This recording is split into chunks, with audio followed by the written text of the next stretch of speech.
પ્રદેશ પ્રમુખ તરીકે જગદીશ વિશ્વકર્માની નિમણૂક થઈ છે ત્યારે રાઘવજીભાઈ આપણી સાથે છે। સાહેબ, જે રીતે ઓબીસી ચહેરો પ્રદેશ પ્રમુખ માટે ભાજપે જાહેર કર્યો, શું કે? જગદીશભાઈની નિમણૂકથી ખૂબ આનંદ થાય છે, કારણ કે જગદીશભાઈ યુવાન છે। અમદાવાદ મહાનગર જેવા મહાનગરના સંગઠનના પ્રમુખ તરીકે એને ખૂબ સફળતાપૂર્વક કામગીરી કરી અને સંગઠનનો અતથી ઇતિ સુધી અનુભવ મેળવ્યો છે। મંત્રી તરીકે રાજ્યના મંત્રીમંડળમાં પણ તેની કામગીરી વખાણવાલાયક હતી।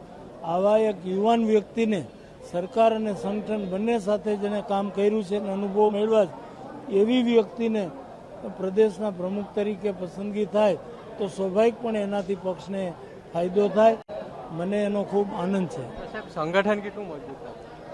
ચોક્કસપણે આમ તો ભારતીય જનતા પાર્ટી નરેન્દ્રભાઈના નેતૃત્વ તળે મજબૂત પાર્ટી છે જ, પણ હજી પણ જગદીશભાઈ જેવો વ્યક્તિ સંગઠનની ધુરા સંભાળે ત્યારે એની મજબૂતાઈમાં ઓર વધારો થશે।